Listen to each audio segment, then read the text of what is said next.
Today, I welcome back Dr. Haley Perlus, one of the top sports psychologists on the planet. And today, we're going to really focus in on mental toughness, particularly for those high pressure situations.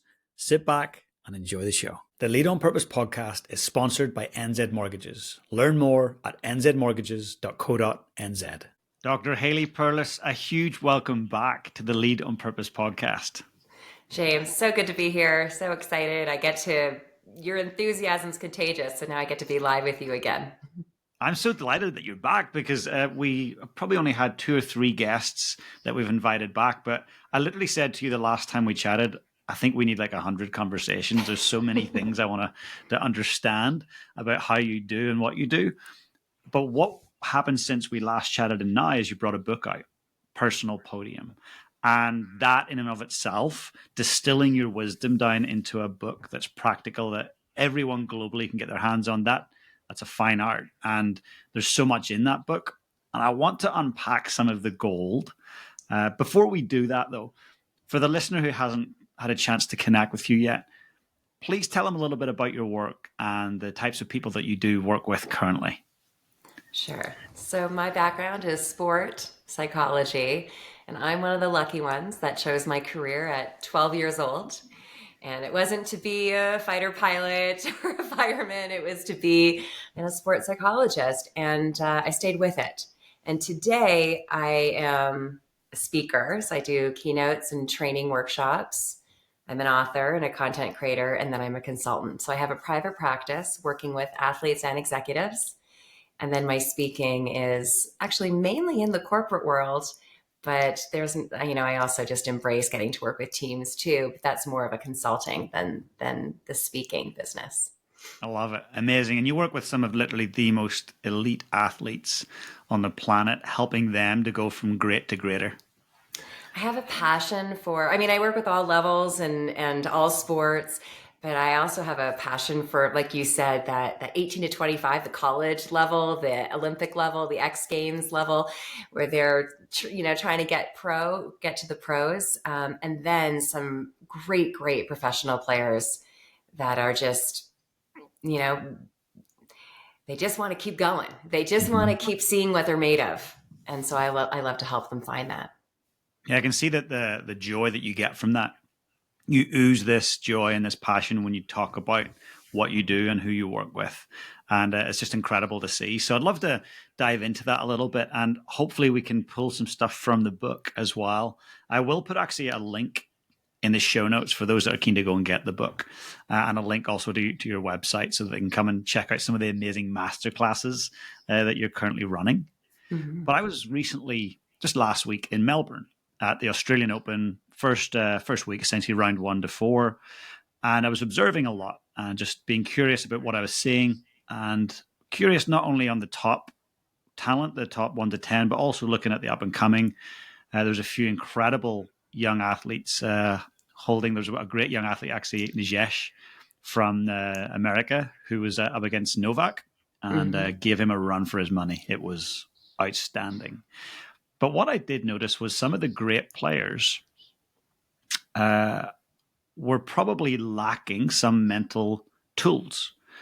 And it surprised me more than anything. I was just observing, and not from a critical standpoint, but from a standpoint of, wow, they're great. I think they could be greater. I think there's a gap there that if they could fill that gap and heighten their self-awareness and develop some tools that are bespoke to what they need, goodness knows what's possible. So over the years, I've met with lots of people who have different tools. Some conflict with others. Different modalities come in. What do you believe truly works when an athlete is in the arena, the pressure's on, something goes wrong, or a number of little faults happen in any sport? They start to feel angry. They're starting to express that. Their body language, their actual language is deteriorating. What do you know works in that situation? I think the best lesson that these athletes and all of us need to learn is that it's the winner, the athlete who stands on top of the podium at the end of the day, is not the perfect athlete, but the athlete that best recovers.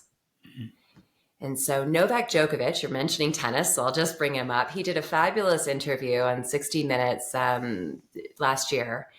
And he says, what's this? Kind of rolls his eyes and all this positive thinking. We're human. We're allowed to be, like you just said, frustrated, worried, afraid, a little bit of anxiety. We're allowed to feel that.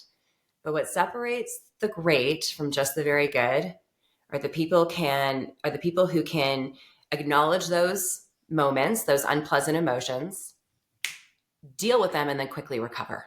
Mm-hmm. And I think that is the key. And at the professional level, and even in the business world, when we're growing and expanding our businesses, more pressure is coming on. And there's pressure from the inside, there's pressure from the inside. You have this brand, you have this business, you have all these responsibilities, and you have to have the ability in the moment to tune that out. And in the moment, it's just you and your fundamental skills. Mm. It's just you and the game. It's you and the sport. It's you and the competition. And when things go badly, quickly acknowledge it, vent it out as best you can and as however you need to. Don't throw and break things, but you know what I mean? Do it in a diplomatic way. And then you have to recover. And I honestly think that it's the athletes who best recover are going to be at the top of the end of the day. Beautiful. I look at this, I guess, this refractory period where, something happens, they get angry, upset, disappointed, and they sit in this emotional state. And some of them, it will literally be the end of the game. Like, that's it. We know they're done. Like, it's gone. Others, it'll be like 5 seconds, maybe, 30 seconds of anger, frustration, body language. But then all of a sudden, there's a quick switch. That's what I'm really interested in, is like, what are the ways that we can switch? And how do we speed that up? So what are some of the tools you can think of that we can reframe, we can refocus? Yeah, we kind of look at it in two different categories. So there's the mind body, and then there's the body mind. So the mind body is that I'm doing something with my mind, a visualization, an affirmation, a mantra, something with my mind that then immediately resets my mind and my body, because our thoughts influence our physical, chemistry. But then there's also things that you can do to your body.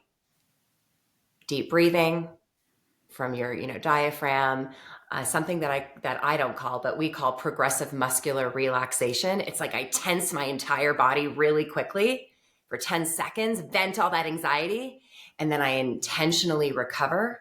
So I'm recovering my body, and then that plays a role in my mind. So, but it's these quick little techniques, these tools, and you have to know what works best for you. Sometimes we go to our mind, that then resets our body. Sometimes our body, then that resets our mind. But it's not about completely dismissing the emotions, because again, we're human. It's about working with them. But I will say, just like last week, I was working with an athlete and he had an unfortunate circumstance. Sport is not fair. Life is not fair. So he had an unfortunate circumstance and he was angry. And so he wanted to be mentally tough, and we've been working together for a while. And he said, so I'm trying to use my anger. You know that the best example is, if you tell me I can't, I'll show you 100 ways how I can, right? He was trying to use that anger, but it wasn't working. Why?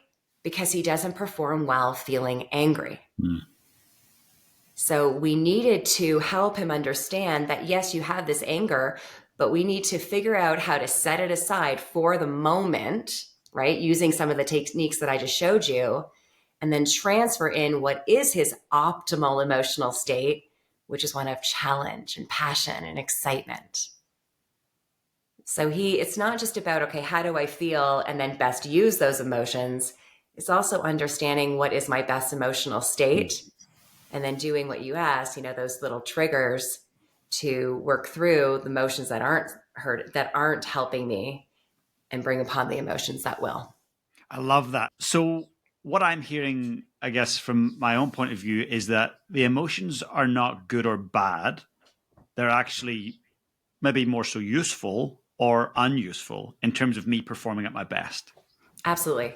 So if we look at our emotions, I like to categorize them into four. So one would be our survival emotions, our anger, fear, worry, frustration, anxiety.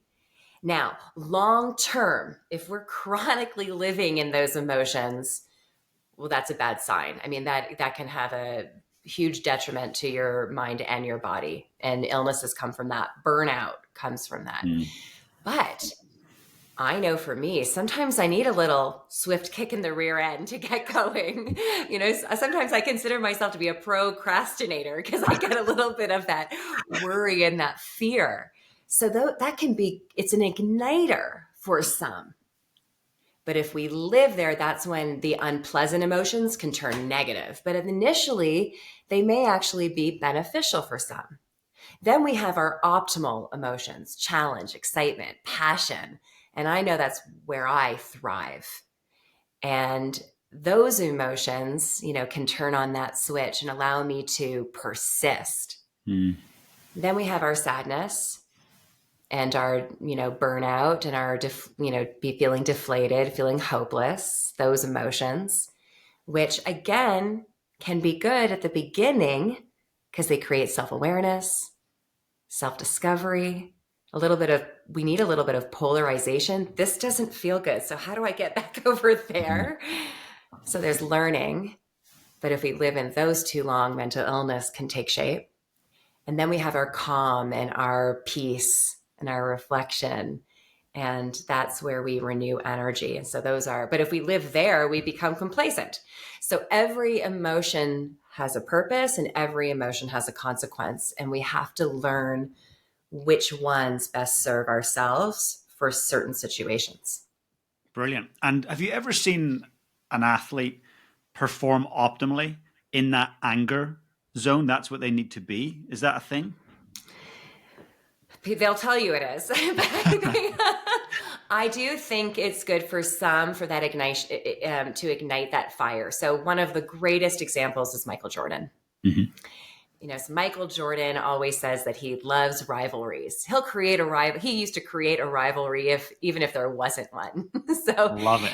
And I think when I researched him, he'd have his entourage. This was back before social media, but he'd have his entourage bring newspaper clippings of all the negative things people were saying about him. And he used that to fire him up. But then when he stepped onto the basketball court, it was all about strategy and challenge and tactics. And so I believe maybe he used that anger to ignite, but I do believe he transferred from anger to challenge when it was time to make things happen. That's brilliant. I love that opinion. Movement. Like you're saying, the highest performers understand how to move through those emotions and actually move to them when they need to. You get in the driver's seat. We're emotional creatures. Emotion trumps logic most of the time.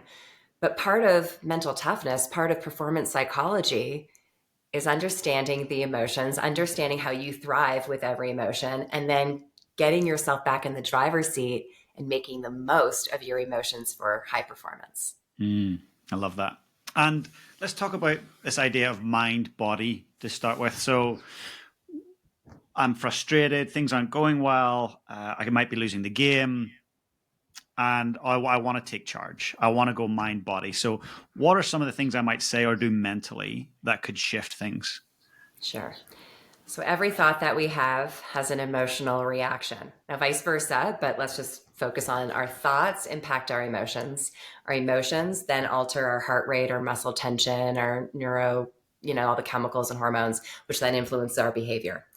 So when it comes to our mindset, I like to do two techniques. And one is called reframing, which a lot of us have heard about. And the other one is called countering. And so I'll go through both with an example if I can. I'll share a story. Mm-hmm.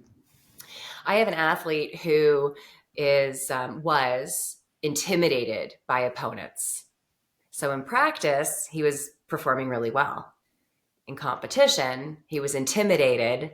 And so his thought was all about what are they going to do to beat me? And then self-fulfilling prophecy, they would beat him. Hmm. So we went through a reframing technique. And because you asked the mind body, why did they beat him? Because he was stiff. Hmm. right? That anxiety from the intimidation created a stiff body, and you just can't be fluid. You lack coordination. You either speed up or slow down. You make mistakes physically. So he had to go from, oh no, what are they going to do to beat me? To thank you, opponents, for showing up today. I want to win when I know I'm competing against my greatest opponents, and that's who you are. And I'm going to use your energy to motivate me to bring my best performance and kick your butt. I love So that. he redid the reframing technique. And in 3 months, after visualizing it and journaling it and talking about it, he not only beat his 3 opponents, he actually became the junior world champion in his sport. Yes, he did. Well done. Yeah. And then you have something called countering. And there are times when it's really hard to completely reframe and see the sunshine and rainbows, right? Sometimes things just simply, it's really just hard. I'm not feeling good. I want you then to counter your thought. And what that means is look at your thought, and let's just have an example. I actually just recorded a mental toughness moment video this morning about it. Let's just use the example, I'm slow. Maybe it's a runner and you're slow.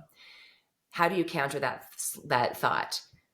You have to look for ways that you can poke holes in that statement. I may have been slow today, but I wasn't slow last week. I may be slow because I haven't run in 3 months because I'm just recovering from an injury.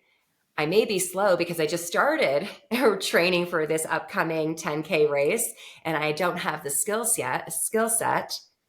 So it's not that I'm slow, period, can't do anything about it. It's poking holes at it. And I'm not giving you an out, but I'm giving you an opportunity to look for where you can take responsibility and improve. And now you have a challenge instead of a threat. And now you can go and embrace that challenge and develop your leg strength and develop your running technique and give yourself more recovery time because now you know better and, go make things happen. So reframing and countering. Really powerful. And it's amazing how common sense the tools are, but how often common sense isn't common practice. We just don't do it. We push it back. I don't need that. Like it's fantastic. And this idea of visualization, obviously that's been around for a long time in terms of visualization can help us focus on what we want to become or how we want to perform. Are there any tips that you would suggest that we need to make sure we understand when it comes to visualization so that we're not just wasting time in our minds, we're actually being very structured with it? I think most of us think of visualization as either rehearsing, like mentally going over a past performance and doing it better or right this time, or recreating an upcoming experience and being perfect at it. And do that. Hold on to that. In addition, remember what I said, the person, the winner, whatever winning means to you, the winner is not the perfect performer, it's the one that best recovers. So you have to visualize yourself having the best recovery. And we know what kind of mistakes we make. We know what can happen.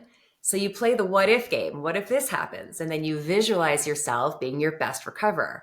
What if this happens? You visualize yourself being the best recoverer you can be. We need to put that into our imagery sessions. Wow. I love that you said that. The fighter, George St. Pierre, shared that, hey, I literally spent hours picturing being in a lock or a hold. And I looked at 56 ways I could get out of that lock or hold. He said I went through every lock or hold I could think of and I visualized that. And that's amazing because as a drummer, when I competed as a drummer, as a youngster, all I would 7-time ever world do, champion, right? very fortunate. I Yes, you thought earned it. it took a bit of time. And there was a lot of non-world championship wins, a lot of times when I didn't win, more so than I won, right? I should definitely highlight that.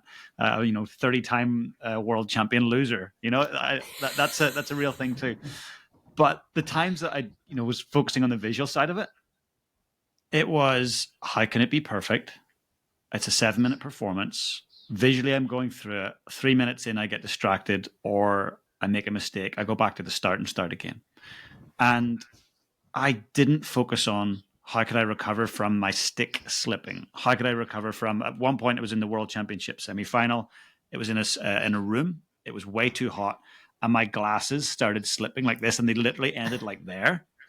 It was horrific. You're like, So getting yeah, I was them like back doing on. that. The judges were kind of laughing. I was not very comfortable, and I didn't qualify for the final. Clearly, I didn't visualize that as something, and I should have focused on what might go wrong and how might I recover. The fact that you've brought that up is just so important, and I imagine you urge your athletes to make that a part of their daily or their regular visualization practice. Yeah, absolutely. For many reasons. One, it's real. So you want to prepare for the reality, but it also helps us remove ourselves or separate ourselves from this idea of needing it to be perfect. Mm-hmm. I'm a big believer in striving for perfection. I want to be perfect. I don't know anyone who I've ever worked with that didn't want to be perfect, but demanding it of yourself. And maybe that's also what happens with the athletes at the very top who can be even better. They have so much demands on themselves to win every time, or, to always achieve what everyone expects them to achieve. That's unnecessary negative anxiety, negative pressure. We have enough pressure as it is. Let's not add to it. And I think this preparation of recovery prepares us for what's to come, but it also allows us to understand the realities of this world. And it's not about demanding perfection. Mm. That's really important. And the self-talk side of it, the journaling side of it, I'm a big journaler. I love it. It's a place where I get out of my head onto the page. I can distill my thinking. It's helpful emotionally, but it's also helpful from a tactical standpoint. As a dad, as a partner, as a business owner, it's brilliant. But for an athlete, getting into the journal and writing, let's say affirmations that really empower them, is it about what they want to become? Or is it writing down in the past tense, like I'm already that's what I am, or I have achieved the world championship or the Olympic gold? Do you have any advice around what we should be doing around that self-talk? I think it goes person by person. It really does, because some people just know that they're going to, achieve it. I saw one of your podcast episodes with Finn, who won the Olympic slalom in Yes. canoe. And you asked him straight up, did you think you could do it? And he said yes. So, That was that. so in that moment, for someone like that who just knows it, absolutely go and write it. Draw pictures of yourself getting the gold medal. Write it down, champion, champion, champion. There are others who who believe in their ability, but they may not have such conviction. Maybe I'd get them to journal something else, because I want them, whatever they're journaling, I want them to really buy into it. And then that trust grows and grows to where they get to a place where they can then say, I'm going to be the champion. Mm. For other athletes, it's almost like, and I hate to make this parallel because it won't sound fun, but not anymore probably, but when we were young or our parents were young and they had detention at school, the movies where they make you write the same word a million times on the chalkboard. I did and that's that. your punishment. Did you? If there's a new technique or a new tactic that an athlete's working on, and they have some are visual, some are, words, and they have a cue word, write it. Like, that's all you journal. Just it's almost like doodling. You're just writing that word over and over and over and over again, getting it solidified in here. Mm. Beautiful. I love it. And then this opposite way of the body to mind. What's the difference? What are some of the tools we can use body-wise? Are there certain movements, as you say, breath work, maybe anchors, any like neuro-linguistic kind of anchors or anything like that? Yes. So there's so many. There's tapping, there's deep breathing, I really like progressive muscular relaxation that I mentioned before, and I'll explain why. When we're feeling anxious, as I mentioned, our bodies become very tense. We call it bracing. It's like all of your muscles just stress at the same time, which we don't want to happen. Like, we have a bicep that flexes while it's stressing, our triceps relaxing. And then when we want to work our tricep, we have to relax our bicep. So they work in relationship with each other. But when we're bracing, everything just goes. So you can't move. And I've heard leaders say, just relax. I can't. I hear you. I want to. My body won't work. But what we can do is tense even more. So we can go from a tense place to an even more tense place for 10 seconds. And now we have somewhere to go in the recovery and the relaxation. And then when you do that, when I deliver my workshops in person, I get everyone up and we do this exercise. We, tense, tense, tense, and then we recover and we do it a few times and you'll feel tingling in your upper body. That's energy. And that energy is there to now help you to perform. And when you feel that energy in your body, it automatically changes your mindset and your emotions. Incredible. I can totally understand that. And there's times, even from a personal point of view, where I'm about to perform and there'll be a bathroom on the way to the performance, and I'll go in there, run my hands under cold water because sweaty palms as a drummer is not very helpful. No.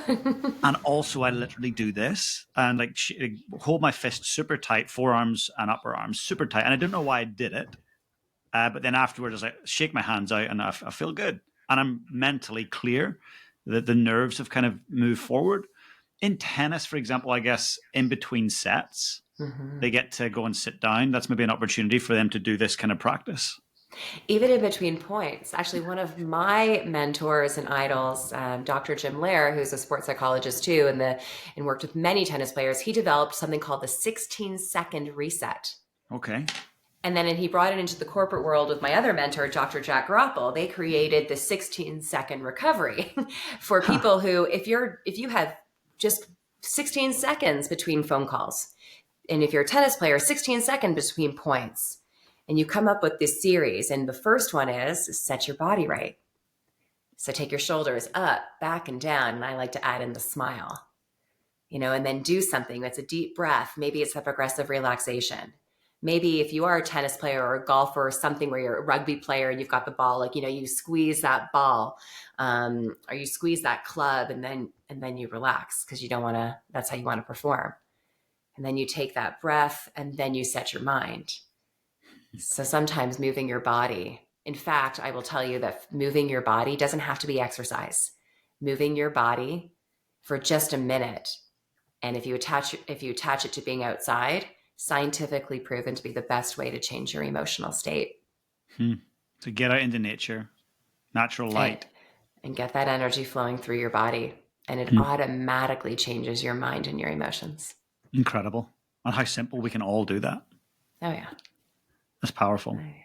And the other thing, I guess I notice a lot. So I work with a lot of rugby players, professional athletes who don't have a lot of time, but they do have microseconds. And often, one of the greatest would be he'd just blow along his fingers. And I'd often say, why are you doing that? Like, what's going on there? Tell me more. And he's like, oh, most people never notice. Nobody's ever really asked me.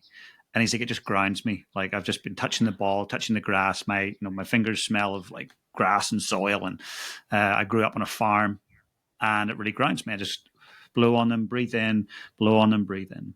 And I've seen other players, like tennis players, they're literally wiping, and it looks like, they're wiping the sweat off. But I think it's more so tapping, because that's one of the areas, I guess, with EFT. So the tapping side of things, for people who are a bit skeptical or that's woo-woo, what's your beliefs around tapping and how that can actually support high performance? So I like to keep things simple. I believe it's energy. I believe that you're tapping and I mean, there's choreography to it. There's patterns to it. There's instruction. But then I like everything, like you just said, the blowing of your fingers and that's a personal invention of maybe a formal scientifically proven technique, right? That's the thing I love about performance psychology. It's both the science and art. We learn the fundamentals, and then like Frank Sinatra, we do it our way. And so tapping to me is eliciting energy. It's telling your body to connect back in, to get back centered. And I really like the energy. I mean, I personally will add some jumping to it. And then, like this, I didn't create it. I found it on Instagram, funny enough. And I was like, I'm going to do this in my little 16-second resets when I'm giving a presentation. So we all jump, and I'm not going to get up and jump right now, but we shake our hands. And then it's like this moving this way. And then it's getting focused in the center. Like you said, tapping here, tapping here, tapping here.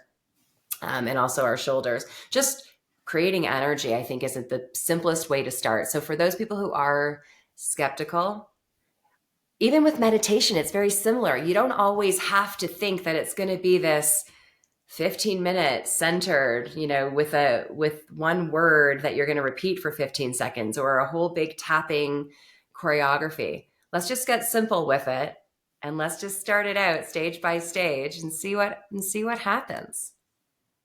And Complexity kills execution. I love that idea of like how simple can we make it? Because when there's multiple steps or it's very scientific, most of us are not going to engage in it. Certainly, I won't. It has to be super simple and quick, and something I can pick up on and connect with. So I like that you say, "Hey, how can we simplify that?" yeah, and then here's the kicker, though. People don't always love when I say this, because people say, "Well, sometimes it's too simple that I just forget about it." And then my response is, "Well, that's on you." Yeah. At first, it was too complicated. Now we've simplified it. now it's on you. Take some responsibility and make things happen for yourself. I love that. Participate in your own rescue. I love it. And performers who get to the point where they're saying, I'm crap. This is, effed. F this. You can see it. You're watching them. You're like, wow, they're just swearing at themselves and they're angry. What's the best pattern interrupt in terms of shifting that language? Because I imagine telling yourself you're crap and swearing, there may be some kind of venting that's positive, but there's possibly going to be a point where actually this is really negative. Yeah. So I like to, obviously, hopefully I will have worked with someone, off the performance, out of the performance arena. And I think we have to get really real. And in my humble opinion, being that down on yourself is pretty weak. I don't think it's mentally tough at all. Yeah. And when I can look at someone face to face, and once they know how much I care, which I do, and how passionate, and how, I don't say that to be mean. I say that to be helpful. And then that actually sticks with them. That's kind of like an aha for a lot of people. And I've had athletes tell me, since you told me that I'm weak when I get down on myself so much, whenever I get down on myself, I remind myself that's being weak. Mm-hmm. And I don't want to be weak. I need to turn that around. And immediately when you're feeling that, I happen to like the reset of going right back to your fundamentals. So in sport, a lot of the best athletes will always say that it comes down to your fundamentals. It always comes down to the fundamental skills. Well, as a performer, you have your own unique fundamental strengths. Those strengths are there with you all the time. You get to choose whether you're going to leave them or use them. And when you're feeling that badly, you first have to remember that, hey, this is not me being tough. This is actually me being weak. And I don't want that. So then you go back to your fundamental strengths and you start from an area of strength, get that momentum back, get that real confidence back, get that focus back, and then go do what you need to do. Great way to describe it. As you were describing it, I was hearing the word mojo, like you're just bringing it back. The energy comes back. You're back into the swing of it. Yeah, but you don't want to keep beating, like what's the comment, beating a dead horse? Mm-hmm. Like if you're, if I was just today, I was speaking with an athlete who's, it's just not clicking. It's just not clicking. And the frustration, because it clicked 2 weeks ago and now I've lost it. And just the frustration. Whoa, wait a second. And I can't, the words I can't. So I called him out on it. I'm like, that word can't, that's weak, because that's not the truth. That we countered that. How do we know that's not the truth? Well, I just did it last week. So now we know that it's not the truth. And then it was, okay, let's just forget about what I'm trying to improve upon. And let's just get back into my momentum, have that be the reset. And then go back after that thing that I'm looking at working on. And from there, it'll be, Maybe I have to change the tactic. Maybe I have to change the strategy. Maybe I just embracing it with a little bit more of an effort. And that's what that's what he's going to work on. He says, I think I was like demanding it. I was getting frustrated. Now I'm just going to go chase it again. Yeah. Because 2 weeks ago he was chasing it and then he got it. And now I have to keep it. So I need him to go back to the chasing. That's beautiful. The pursuit. And I think when we're in pursuit, I was reading some Arthur C. Brooks work around happiness and being at our best. And he says the research shows we're at our best when we're in the pursuit of enjoyment, satisfaction, or meaning, maybe even purpose. And that idea of the satisfaction one, I like that he said satisfying things come from overcoming adversity, from doing really hard things, difficult things, uncomfortable things. But when you're pursuing those difficult things, that's when we actually feel happy, content, fulfilled. And even if there's discomfort, it's part of the journey.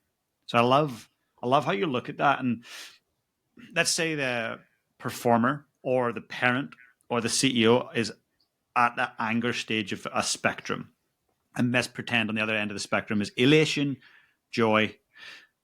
Is it reasonable to think they can have a technique that can take them from anger to elation in seconds?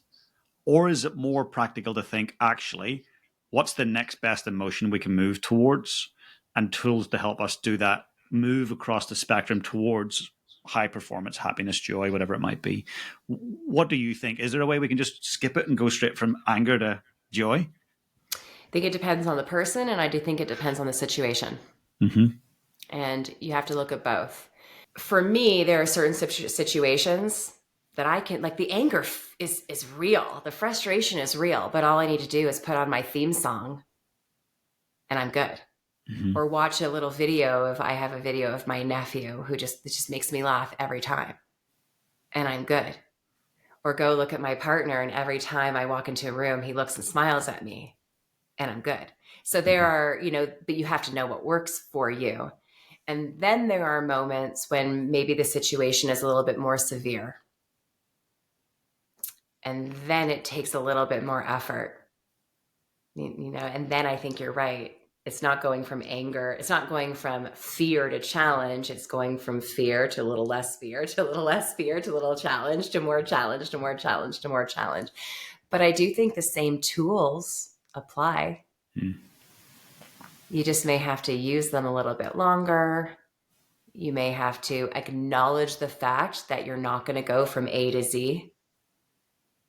You may go from A to B and just understand, okay, wait, that's still progress. It's still getting better. So give yourself some grace. Never let yourself off the hook. If anger doesn't serve you, do not let yourself sit in anger. Make the move. That's powerful. I remember our first conversation, and I started it with mental toughness is your focus, but what's mental weakness? What's the opposite of that? And you answered it so beautifully, and you said pretty much it's letting yourself off the hook. Like, keep yourself accountable, do the work, don't chicken out, like move into it, like face it. I love that you brought that up. It's funny. I went back and even though I actually have clips from that, but I watched that particular scene and I was just curious to know if I had the same answer as I did the first time we got together. And I do. Yes, good. I believe in giving yourself some grace, never letting yourself off the hook. Powerful. And you brought up something earlier about breath, and it's interesting. I'm fascinated around this concept of breath work. I've been doing a lot of study on it. We had James Nestor on the show who wrote the book Breath, and it was just fantastic. His insights. I've had a few other stress mitigation experts on the show who focus on breath. What's your experience from a sports psychology standpoint around breath helping us manage our emotions? In my line of work, breath does two things depending on how you're using it. It can calm you down. It could also get you excited, get you more, to use the word aroused.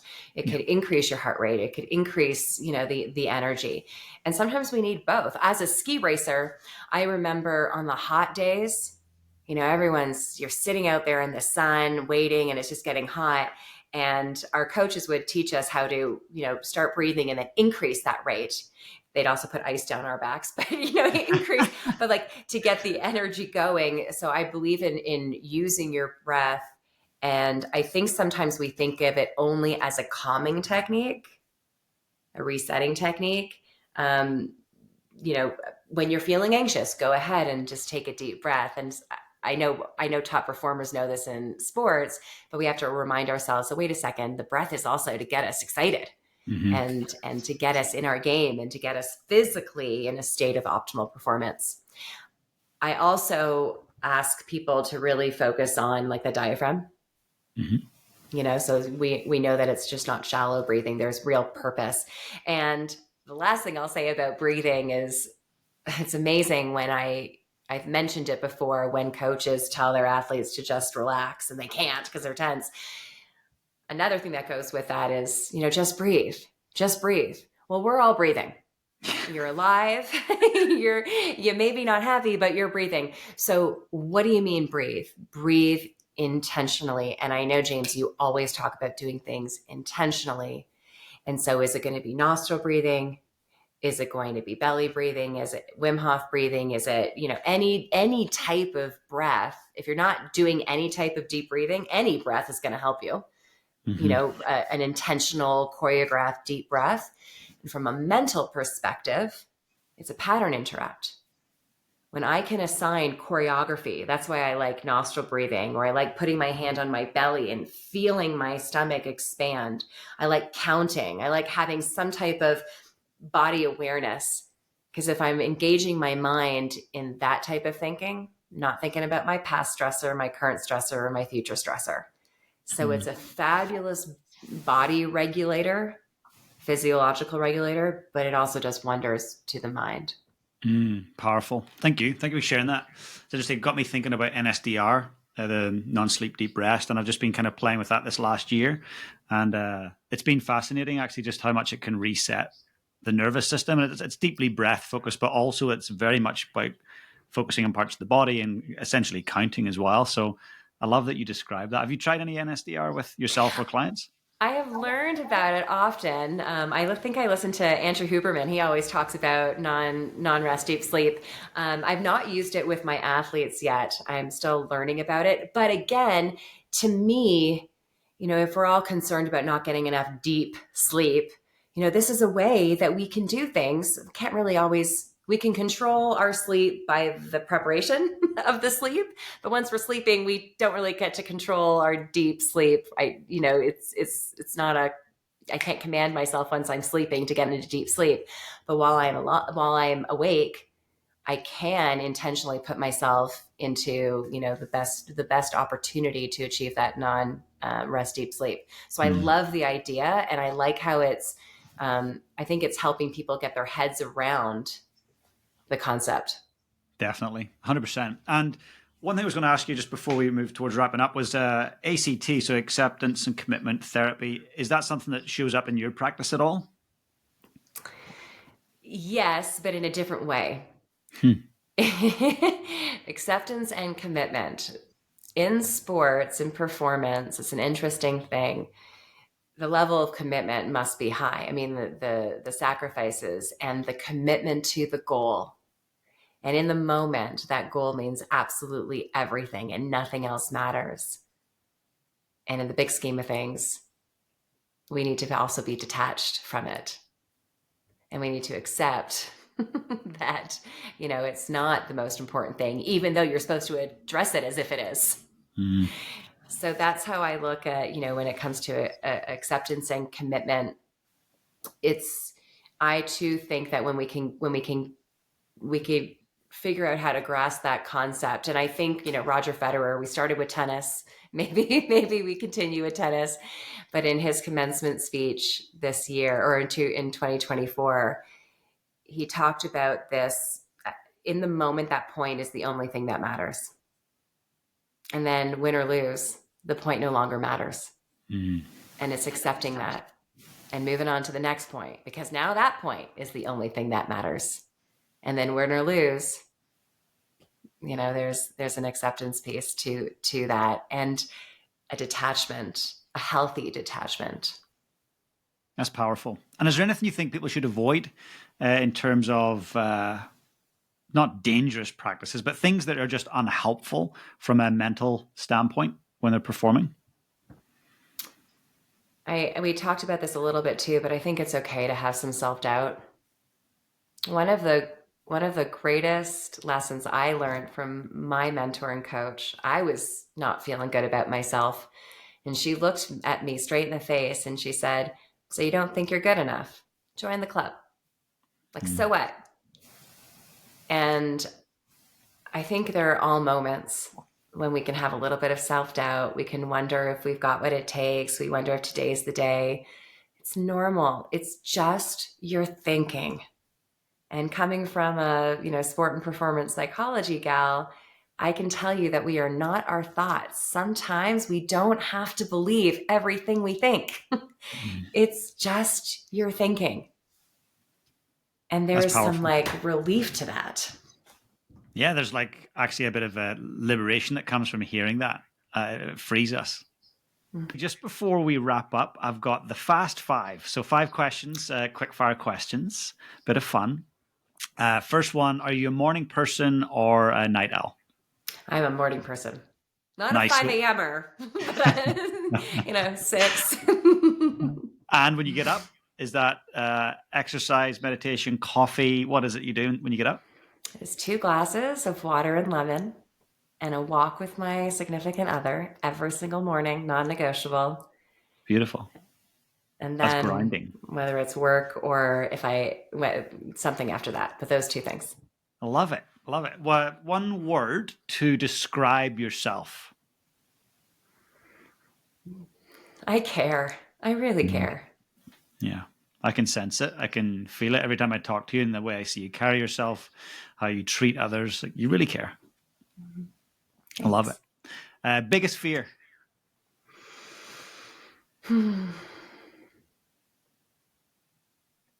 Well, I have my biggest feared sport that I'm engaging right now.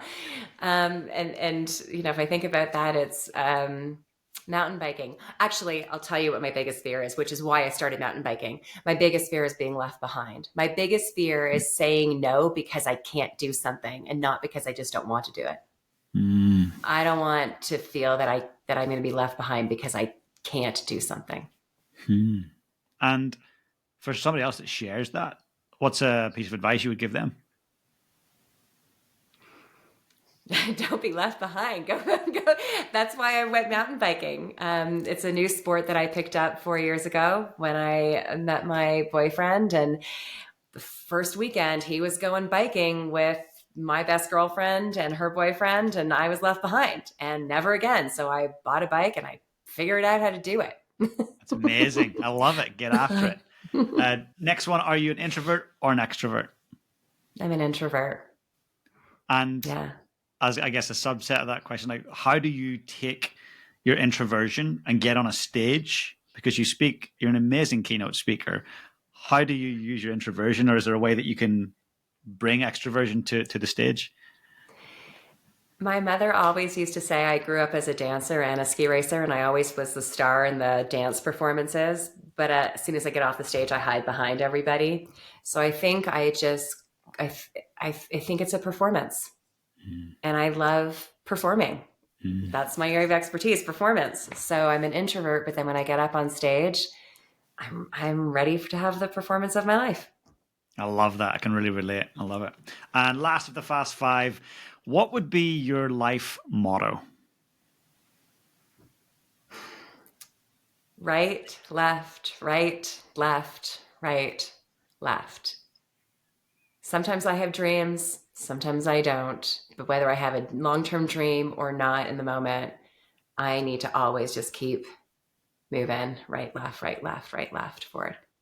That's incredible. Such great advice.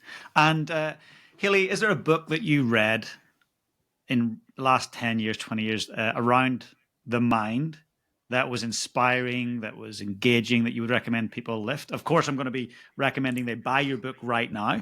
But if there was another book that inspired you, what would it be? Love is letting go of fear. Hmm. I I really must get it. hope I really, but before, I really hope I got the title right. I'll do a bit of research anyway. We'll make sure the team puts the right link in there. I love it. And personal podium is available globally, Amazon, everyone can get their copy. I'm going to encourage them to come and visit you at your site. I'll put that in the show notes so that they can check out your incredible masterclasses. Last time I asked you the final question, I'm going to ask it again because we're a few years on now. Life has changed, and maybe your perspective on this question might have changed as well. So if we were to fast forward many years into the future, and at this point you're highly aware it was your last day here on Earth, someone very young that you cared about deeply came into the room and said, Haley, how do I go about leading my life on purpose? What would you say to them? Stay true to yourself. It is a lesson that I continue to learn.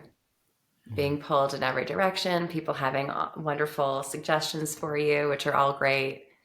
And I like to stay open-minded, stay true to yourself. So powerful. Dr. Haley Perlus, thank you so much for joining me again today, and I look forward to crossing paths again soon. Thanks, James. The Lead on Purpose podcast is sponsored by NZ Mortgages. Learn more at nzmortgages.co.nz.